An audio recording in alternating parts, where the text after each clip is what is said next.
The bell above the diner door jingled sharply, cutting through the low hum of early morning chatter.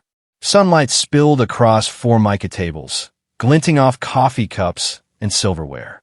Chuck Norris sat at his usual booth, his denim shirt crisp, sleeves rolled just below the elbows, a black coffee steaming beside him. He flipped through the morning news on his tablet, eyes calm and focused, the kind of calm that made people instinctively give him space.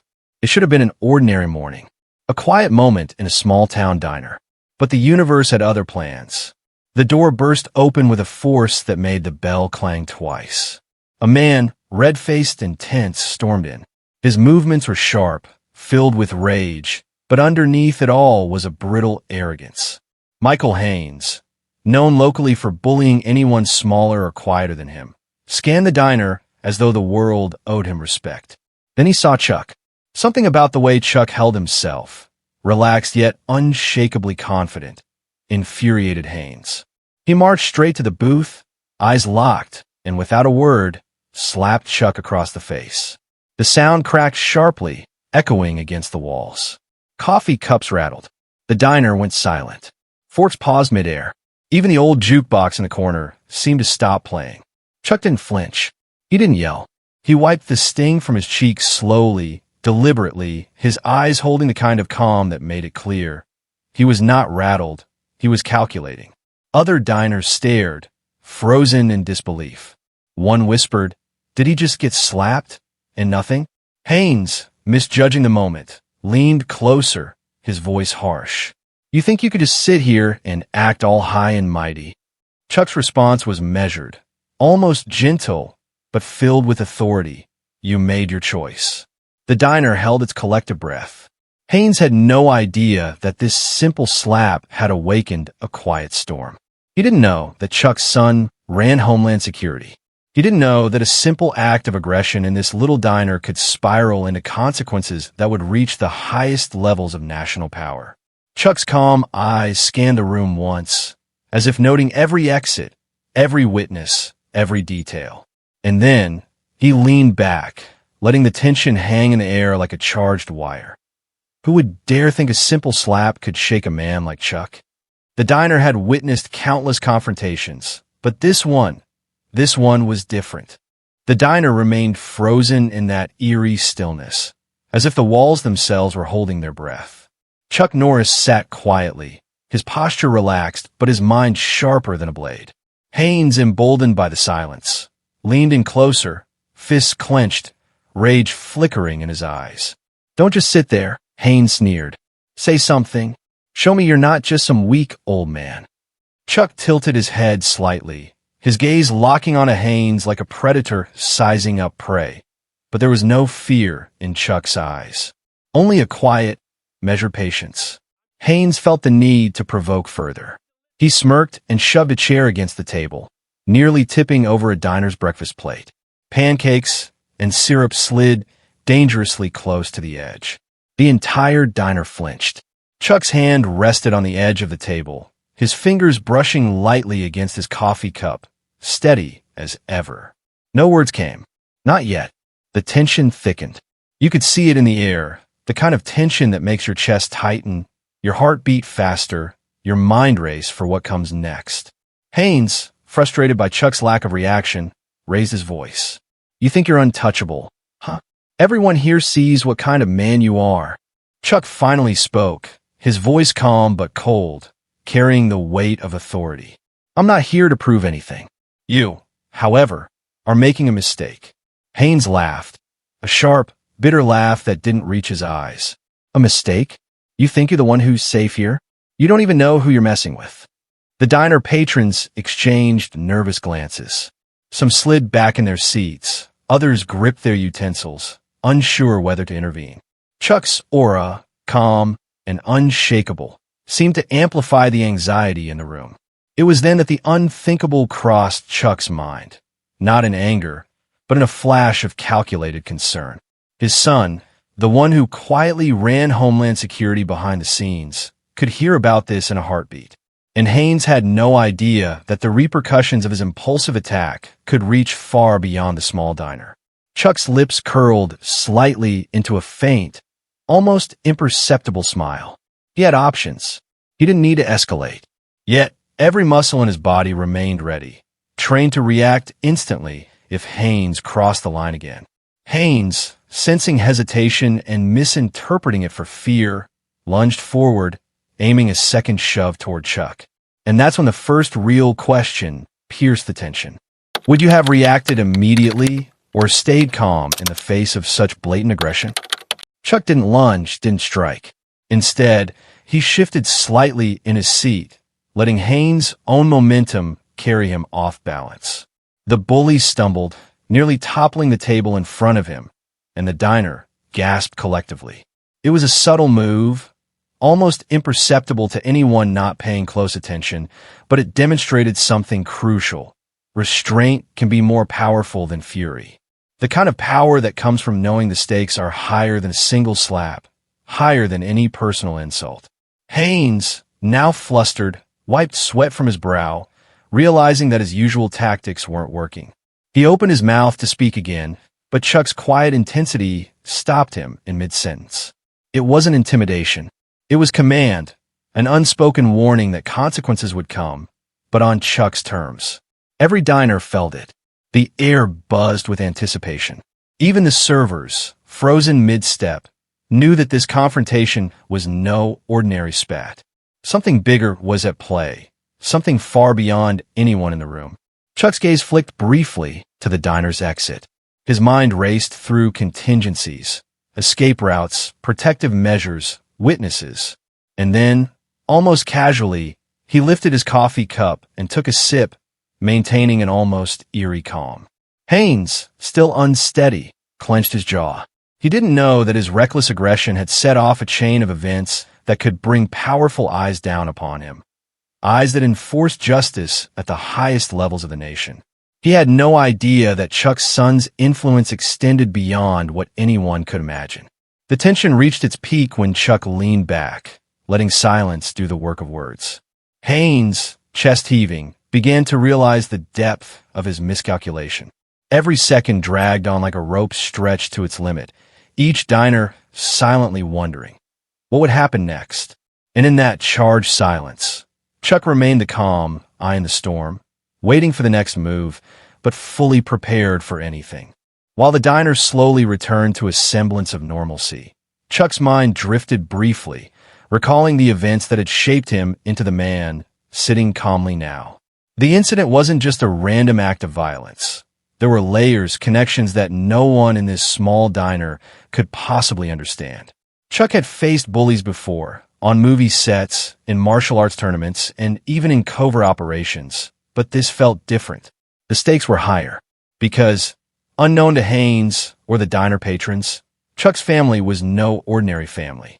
His son, a man of quiet brilliance and relentless discipline, had risen to a position few could even comprehend, running Homeland Security. It wasn't something Chuck flaunted, not in the slightest.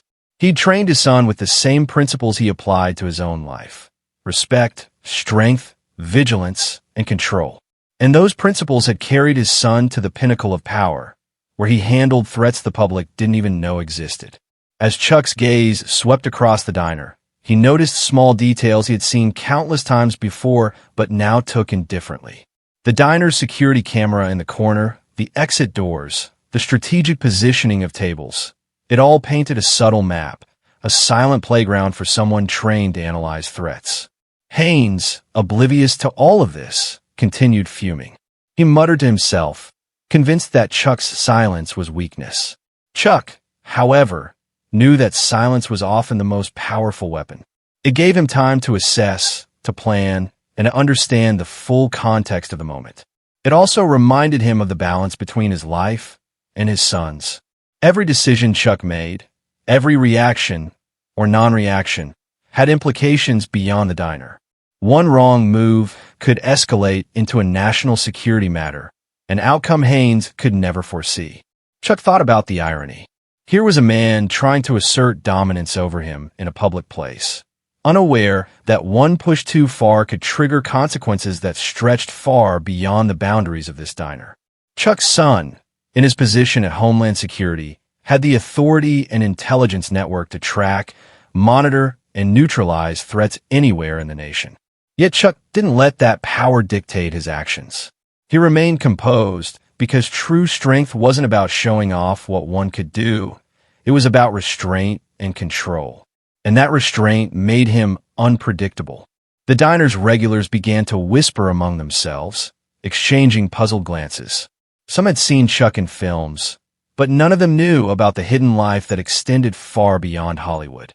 This was a man with a lineage of influence and connections so vast that Haynes couldn't even dream of understanding them. Chuck's thoughts shifted to the moment Haynes had first struck him. It was a small slap, but it carried the weight of arrogance and ignorance. That slap, he realized, was more than just an insult. It was a challenge. If someone had walked in and seen it without knowing the full story, they would assume Chuck was just an ordinary diner patron. But the truth was far more complex and far more dangerous for Haynes. Chuck's eyes softened as he thought of his son. Despite the gravity of his son's position, he had raised him to value morality over ego, patience over retaliation, and strategy over brute force. The son who ran Homeland Security was the culmination of decades of discipline, training, and ethical grounding, an invisible shield over Chuck and anyone associated with him. It was that invisible shield that Haynes had underestimated, and it was that shield that would soon turn the diner encounter into a lesson Haynes would never forget. Chuck took another sip of his coffee, letting the warmth and calm wash over him. His body was ready, his mind sharp, and his patience infinite. He knew that the next move, when it came, would be pivotal, not just for him, but for the man Haynes would never see coming, his son. The subtle weight of unseen power settled over the diner like a quiet storm.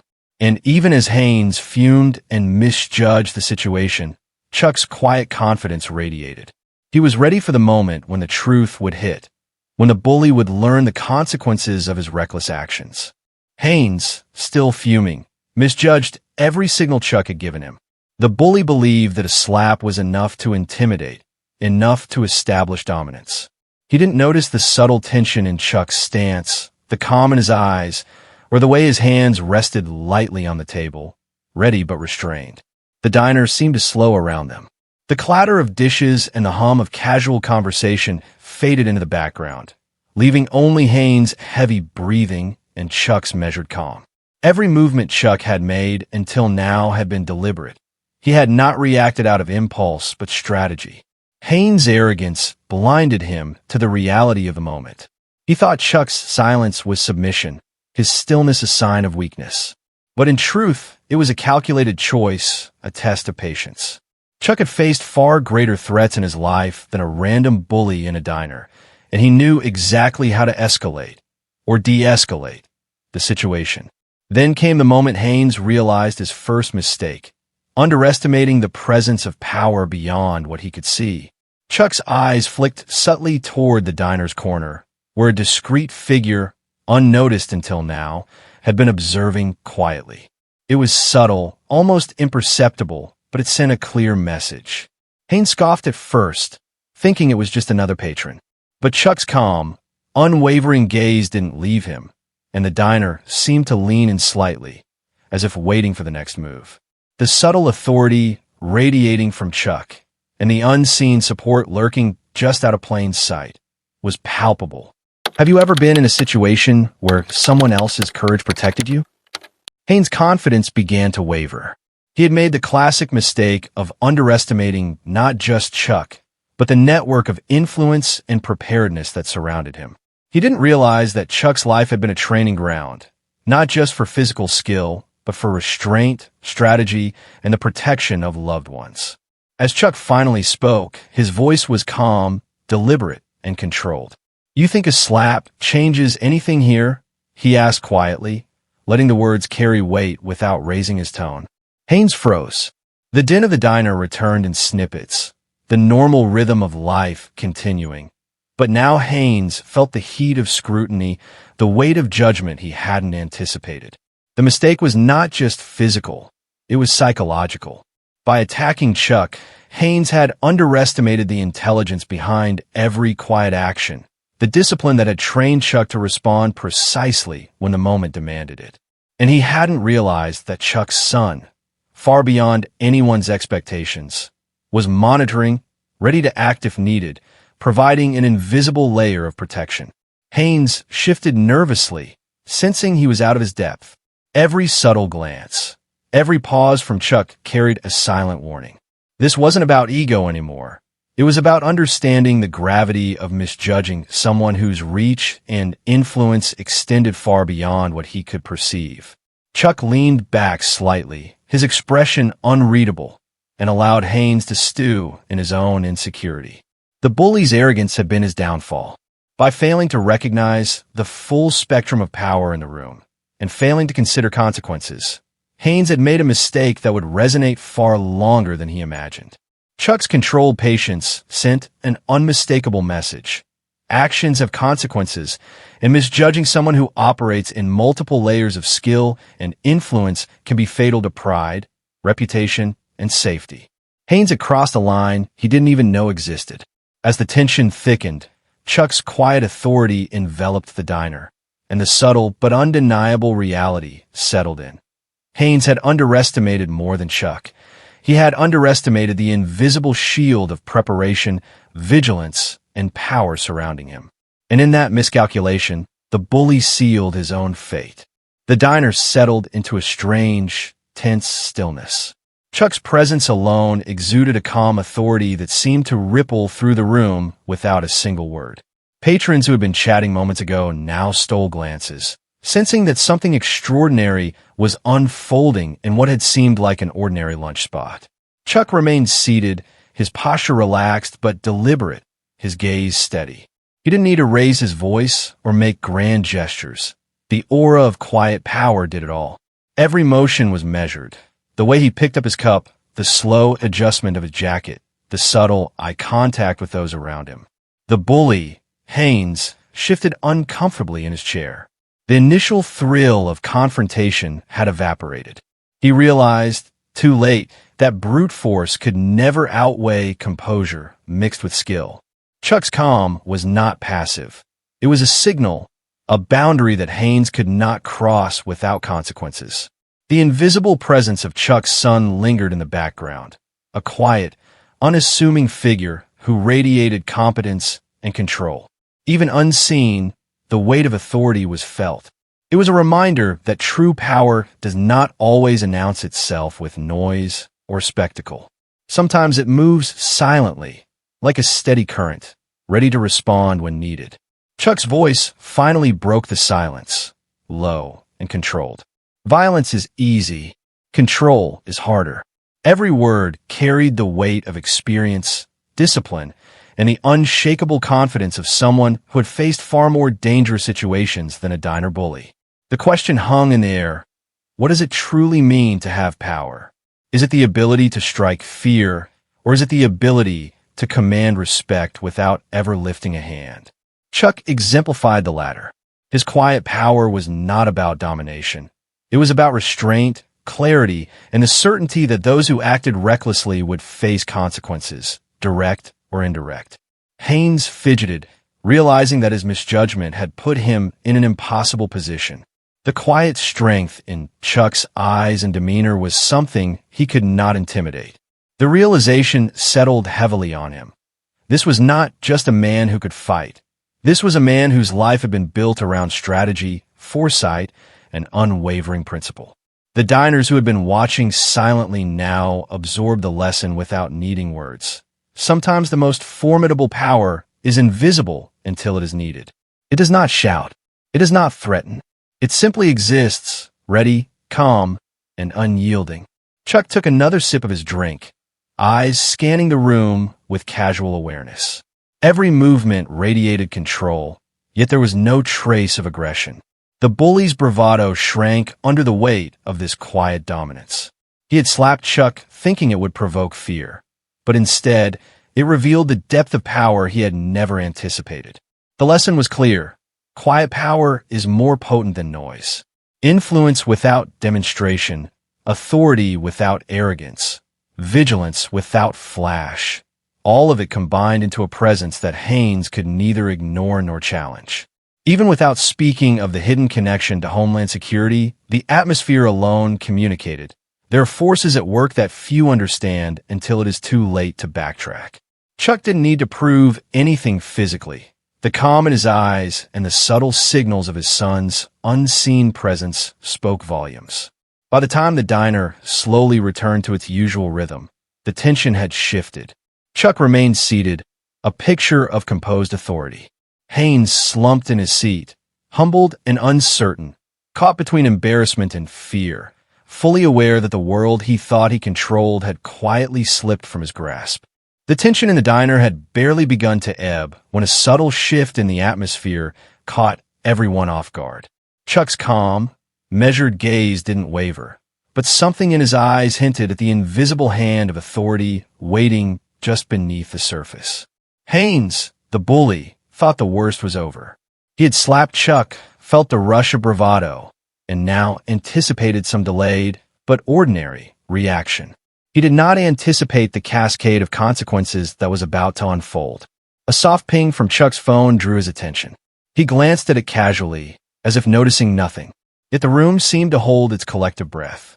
The screen displayed a single name, one that Haynes would never recognize in a moment, but whose significance would soon be undeniable. The son he had never imagined.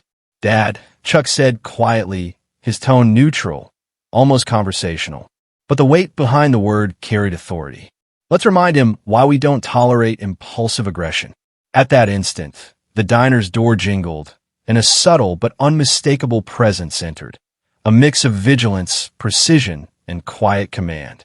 Chuck's son, unassuming to the casual eye, radiated the unmistakable aura of someone who ran Homeland Security. The connection clicked into place, invisible threads tying together what had seemed like a minor confrontation into a potential national-level oversight. Haynes blinked, his bravado crumbling. He had thought this was just a slap, a minor act of defiance against an ordinary man. He had no idea the man he provoked was not only Chuck, but also connected directly to the highest levels of national security.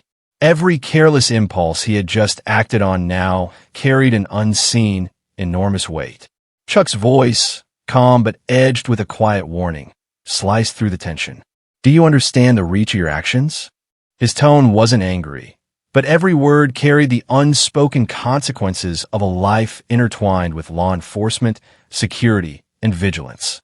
The diners, previously anxious observers, now sensed the gravity of the situation.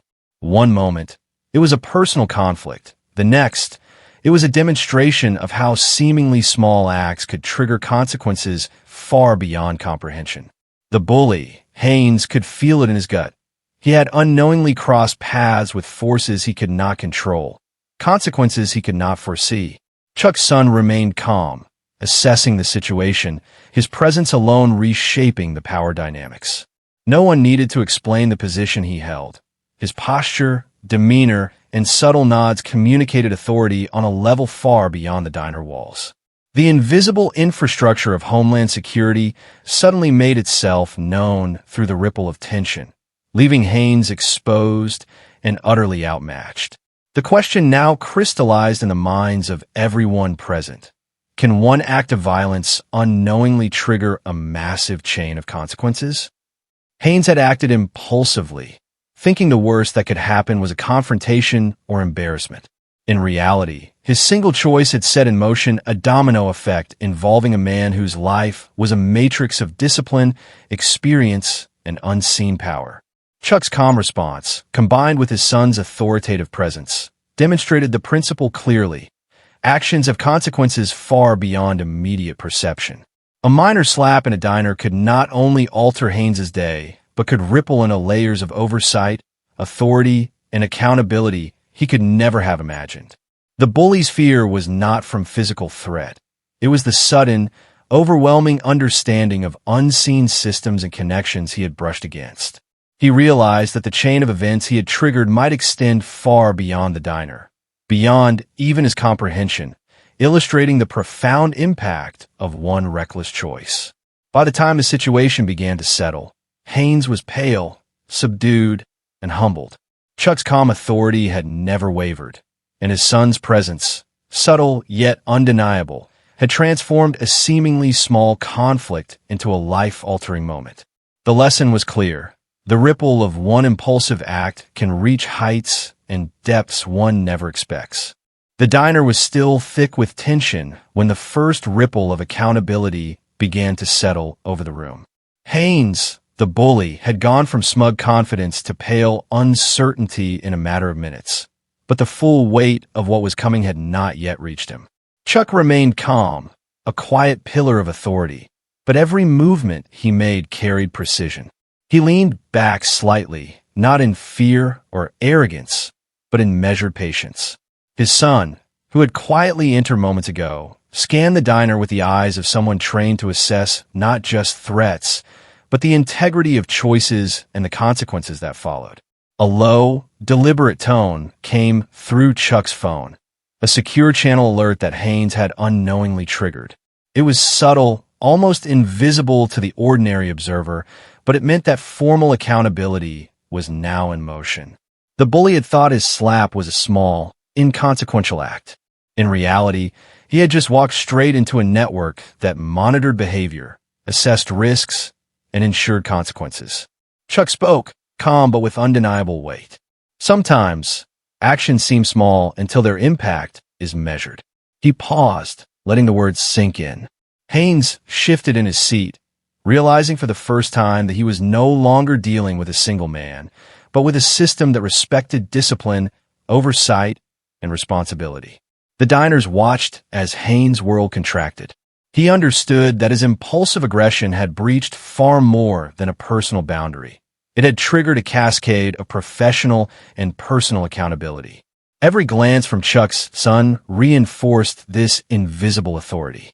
There was no yelling, no theatrics, just the quiet, unstoppable presence of someone whose role was to ensure that reckless behavior met appropriate consequences.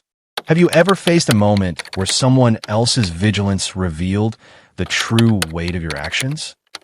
For Haynes, that moment arrived cold and clear. He felt the unseen machinery of accountability close in, a system designed not for spectacle, but for justice and prevention. The slap was no longer just a slap. It was a trigger, a moment that exposed him to scrutiny far beyond what he had imagined. Chuck's son stepped forward subtly, his expression calm, yet commanding. Without raising his voice, he made it clear that oversight had arrived. Haynes' reaction shifted from fear to recognition. He was in the presence of consequences that were both inevitable and precise. The bully had no allies in this quiet, controlled storm. His impulsive choice had opened the door to a reality he had ignored. Every action has a chain reaction, and someone, somewhere, always notices. Chuck finally broke the silence. "You're going to live with this moment, and you will understand it fully," he said. The weight in his words was palpable, but his tone carried clarity, not anger. It was a lesson, not punishment, a demonstration that accountability is unavoidable when recklessness meets prepared authority. The diners, previously anxious witnesses, now realized the magnitude of what had unfolded. What had started as a personal confrontation had become a demonstration of systemic justice.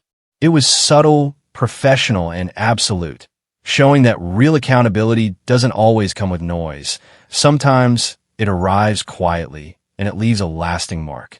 Haynes sat frozen, understanding finally that his actions had consequences far beyond the slap itself. Chuck's son remained calm, authoritative, and unwavering, an embodiment of the fact that even unseen, higher-level oversight has a presence felt in the moment. The lesson was clear. Impulsive aggression meets real authority eventually, and the ripple of one small, reckless choice can reach levels one never imagined. The diner had returned to calm, but the echo of accountability lingered like a shadow over Haynes' conscience, a reminder that actions never exist in isolation. Haynes had thought the diner incident was over once he had slapped Chuck. The adrenaline of perceived dominance still pulsed in his veins, and he glanced around, expecting acknowledgement or fear from the other patrons. But what he saw was the opposite: silence, watchful eyes, and the faint hum of unease. He tried to maintain his bravado, straightening his jacket and forcing a smirk, but it was a fragile shield. Chuck remained composed, almost serene, while his son subtly observed from the corner, ready to intervene but allowing the situation to unfold naturally. It was a quiet strategy, one that Haynes would soon discover he could not outmaneuver. As the moments stretched, the consequences began to crystallize. Phone calls were discreetly made, messages quietly delivered. Haynes' minor act of aggression had set a chain reaction in motion that he couldn't control. What he had believed was a simple, isolated confrontation now became a professional and personal reckoning. The bully's facade began to crack. Sweat formed at his brow as he realized that Chuck's calmness was not weakness. It was measured confidence backed by authority he could not see. Every movement Haynes made now seemed watched, analyzed, and recorded by systems he didn't even know existed. His bravado shrank in the face of invisible but undeniable power. Have you ever underestimated someone based on appearances alone? Haynes had. He had assumed Chuck's quiet demeanor meant passivity, that he could intimidate and walk away unscathed. But appearances can be deceiving, and in this moment, Haynes' misjudgment became painfully clear. Suddenly, the door opened, and two figures quietly entered, exuding calm authority. Haynes' pulse quickened, not out of surprise at their presence, but from the realization that his actions had consequences beyond his immediate understanding. This was not a scene of public shaming, but a meticulous dismantling of arrogance. Every small detail of Haynes' behavior was being accounted for. Chuck spoke softly, a tone that carried weight without anger. You made a choice you cannot undo. Every choice has its consequences. The words, measured and deliberate, struck harder than any shout or threat. Haynes' composure faltered further, and he sank into his seat, finally grasping the gravity of the situation. The patrons, once uneasy witnesses, now watched Haynes' downfall with a mix of relief and astonishment. The bully who had thought he held control now faced a quiet, systematic unraveling of his ego. Each step, each subtle action by Chuck and his son reinforced a truth Haynes had ignored. Underestimating others based on appearances alone can lead to the most humbling of defeats. By the time law enforcement, or rather, the quiet authority, took over, Haynes was fully aware that his aggression had been both foolish and revealing. The diner, once a stage for a petty slap, had become a classroom in humility, oversight, and the consequences of impulsive behavior. The downfall was complete, not through loud confrontation, but through measured exposure, strategy, and the undeniable power of being underestimated. Haynes had learned a lesson that would linger far longer than the sting on his hand or the shock in his eyes. Never judge the strength of a person by what you see in the moment. By the time the situation settled, Haynes realized he was no longer in control. The quiet authority that had been observing every action now stepped forward, enforcing rules that he had ignored. Chuck's son, calm but commanding, explained that the diner incident was not just a minor altercation. It was a breach that had wider implications. Haynes' ego had led him to believe that a single act of aggression would go unnoticed. Yet, in a world where vigilance and oversight exist in layers, every misstep carries consequences. The authorities acted decisively, but without theatrics. There was no yelling, no dramatics, only the swift and certain application of accountability. The diner patrons watched in awe as Haynes was gently but firmly escorted from the scene. Every step he took reminded him that his impulsive behavior had been recorded, documented, and analyzed. This was not public humiliation for show. It was justice administered quietly, efficiently, and definitively. Chuck remained seated, composed, watching the aftermath unfold. His presence alone served as a reminder that real power doesn't need to announce itself. It simply acts when necessary. The calm authority of his son had ensured that Haynes' actions could not be ignored, and that order was restored without chaos. The question now arises, what does it truly mean for justice to be served? Haynes would soon understand that justice isn't about revenge. It's about responsibility and consequences. In this case, his aggressive act had consequences far beyond the diner's walls. As the authorities took Haynes' information and filed their reports, the patrons murmured among themselves. They had witnessed a scenario that could have escalated into violence or intimidation, but instead, order and accountability prevailed. Chuck's quiet strength and his son's strategic authority ensured that justice was not only done, but also visible in its fairness. For Haynes, the experience was humbling. The arrogance that led him to strike Chuck was stripped away, replaced with the understanding that actions have weight. In one moment, a slap that seemed inconsequential became a defining point of reckoning. By the time the diner returned to normal, the lesson was clear. Justice is not always loud. Sometimes it is quiet, meticulous, and unavoidable. And for those who underestimate it, the consequences can be life-altering. Chuck finally rose, collected his things, and offered a nod to the patrons, a gesture of reassurance that everything was under control. Haynes' fall had restored balance, proving that justice does not require anger or spectacle, just the certainty that actions will be held accountable. In the end, the diner returned to its hum of casual chatter, but the memory of that day lingered. Haynes had learned, painfully, that real authority could appear in the most unassuming places, and that no act of aggression goes without consequences. As the diner slowly returned to its usual rhythm, Chuck leaned back in his chair and reflected on what had just unfolded. What started as a seemingly ordinary day had turned into an extraordinary lesson on power, accountability, and restraint. Every observer, from patrons to staff, had witnessed a chain of events that demonstrated the quiet yet immense impact of composure and preparedness. Chuck considered the bully, Haynes, and the choices that led him to that diner. A single moment of thoughtless aggression had triggered consequences that stretched far beyond a simple slap. What might have seemed like a minor altercation at first glance had become a pivotal moment in revealing unseen layers of authority and influence. The reflection was not only on the bully, but also on human nature itself. How often do we judge others by appearances alone? How often do we underestimate the quiet strength in people who seem ordinary at first glance? Chuck realized that true courage is not always loud or immediate. It is measured, deliberate, and sometimes invisible until the right moment. Have you ever found yourself underestimating someone, only to be surprised by their actions later? In life, the lesson is clear. Strength is not always apparent, and authority is not always displayed openly. What mattered most in the diner was not the physical act, but the presence of accountability and foresight, embodied perfectly by Chuck's son. Chuck thought about the ripple effects that would continue long after that day.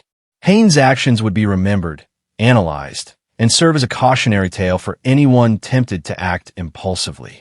Meanwhile, those who witnessed the events, friends, patrons, even strangers, had gained insight into the invisible mechanisms that govern consequences in the real world. As Chuck prepared to leave, he pondered the subtler lesson: how power and responsibility intersect. Real power doesn't need to shout. It quietly ensures that justice, fairness, and accountability are maintained. The diner incident had been a microcosm of a much larger reality, one where careful observation and measured responses often prevent chaos more effectively than anger or aggression. Can one single reckless act unknowingly reshape the dynamics of power and influence around them? Haynes' experience served as a striking reminder of this truth. The consequences of one careless decision extended far beyond his immediate understanding, proving that every action carries weight and that accountability often arrives in unexpected forms. As Chuck walked out of the diner, he glanced back at the scene, seeing the calm order restored and the subtle reassurance in everyone's expressions. The day had started with tension and confrontation, but it ended with clarity and reflection.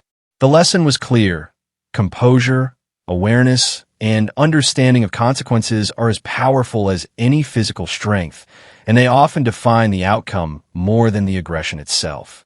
For Chuck, And for those who had witnessed it, the events at the diner would not fade easily. They were a reminder of how easily appearances can deceive, how patience can triumph over impulsiveness, and how even the simplest moments carry the potential for profound revelation. In the quiet aftermath, one thing remained undeniable. Life rewards vigilance, punishes thoughtlessness, and teaches lessons in ways that are often more subtle than dramatic, but no less impactful. What would you have done if you were in Chuck's position that day? The answer lies not in reaction alone, but in understanding the consequences of every choice, and in recognizing that true strength often appears when it is least expected.